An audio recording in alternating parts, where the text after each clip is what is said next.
आज हम पढ़ेंगे 1853 का चार्टर अधिनियम का चौथा दिन है आपका। और एसएससी इतिहास में आपका स्वागत है। अच्छा लगे तो लाइक एंड कमेंट जरूर करिए और सब्सक्राइब जरूर करिए ताकि आगे मैं वीडियो बना सकूं। सपोर्ट करिएगा तभी तो आगे बढ़ पाऊंगा मैं। इसमें कुछ पहले बता देते हैं कि लूसेंट में जो दिया गया उसके बारे में डिटेल हम कर देते हैं। 1853 के चार्टर अधिनियम में सेवाओं की नामजदगी के सिद्धांत को क्या किया, समाप्त कर कंपनी के महत्वपूर्ण पदों की प्रतियोगी परीक्षाओं के आधार पर भरने की क्या की गई, व्यवस्था कर दी गई। ठीक। 1854 ईस्वी में मैकाले समिति की नियुक्ति की गई।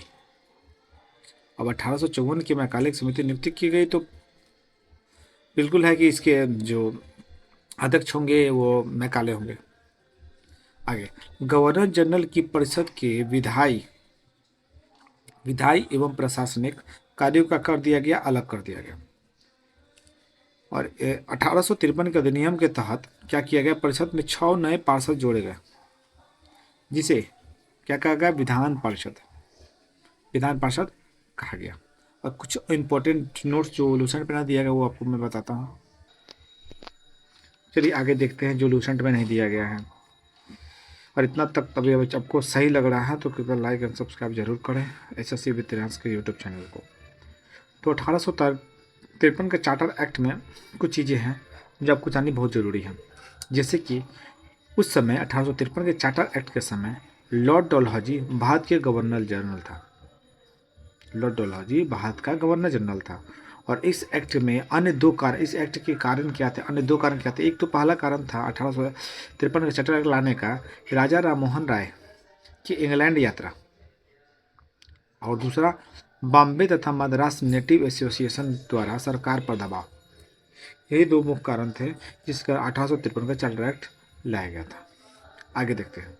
कोर्ट ऑफ डायरेक्टर की संस्था संख्या क्या 24 से घटा करके कितना कर दी गई, 18 कर दिया गया।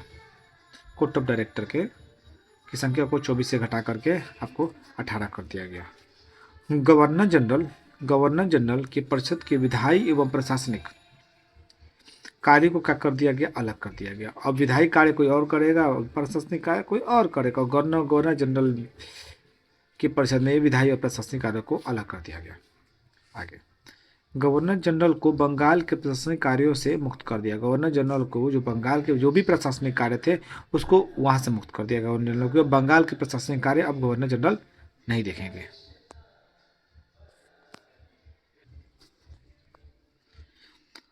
देखिए 1853 का जितना जो भी जरूरी था लूसेंट, देखिए लूसेंट का ये बता दिया गया। और लूसेंट में जो नहीं था ये कुछ जो चीज़ें है ना, ये एनसीईआरटी अब प्लस आपको घटना चक्र से लिया गया है। घटना चक्र से लिया गया है जो चीज़ें आपको जाननी जरूरी है। और इस नोट्स को भी आप पढ़ लीजिएगा तो ज़्यादा कुछ पढ़ने की होता है, वनडे एग्जाम के लिए बहुत है। सही है, आगे चलते हैं।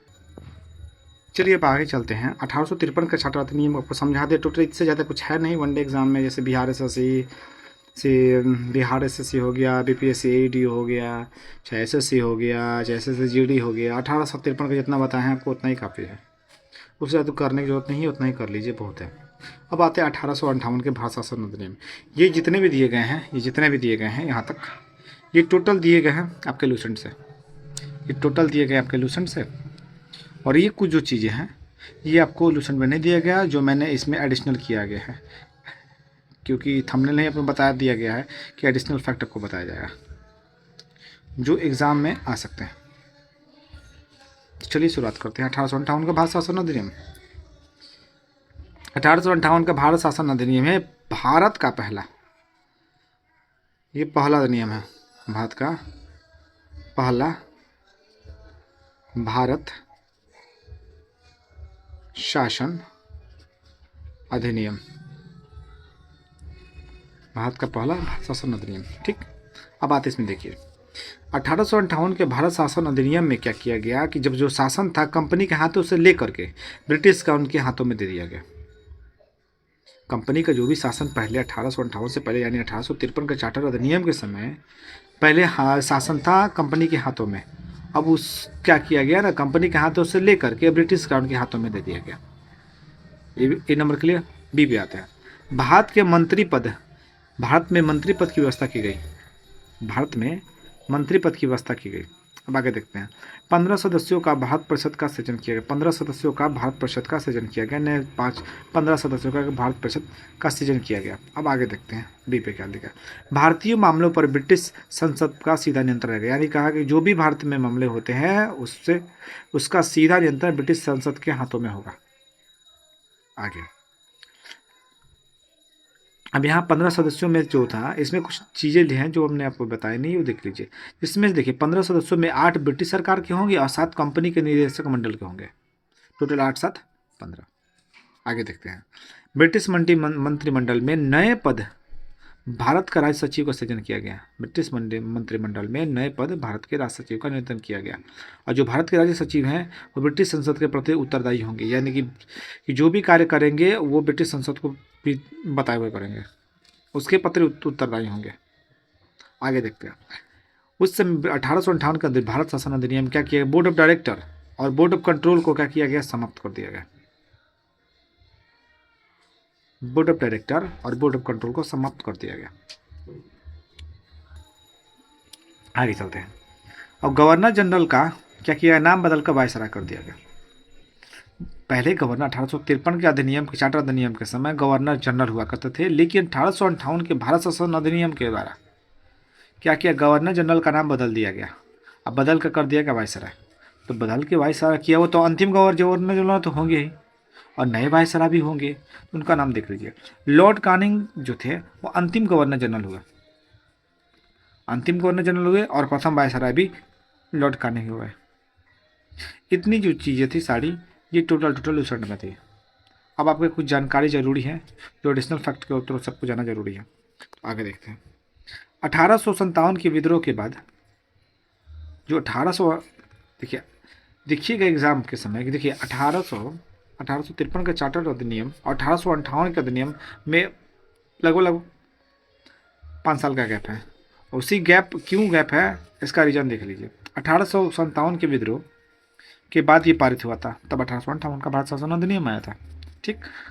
दूसरा क्या है इसमें कि महारानी विक्टोरिया के अधीन भारत का शासन कर दिया गया है। 1800 का भारत शासन अधिनियम के दौर के समय में महारानी विक्टोरिया के अधीन भारत का शासन कर दिया गया। आगे द्वैत प्रणाली का अंत कर भारत सचिव को दे दिया गया। द्वैत प्रणाली का अंत कर दिया गया और भारतीय सचिव को दे दिया गया। ठीक। आगे देखते हैं। प्रशासनिक मशीनरी में सुधार हेतु लाया गया।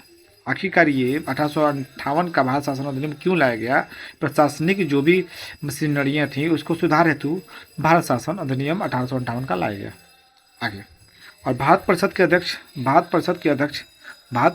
बने भारत का राज्य सचिव। भारत का अध्यक्ष बनेंगे भारत के राज्य सचिव। आई होप आपको मेरा लेक्चर अच्छा लगा होगा, तो प्लीज़ लाइक एंड सब्सक्राइब जरूर कर लें ताकि आगे वीडियो चलता रहे। Thank you so much SSC इतिहास के वीडियो चैनल देखने के लिए, पूर्णतः देखने के लिए।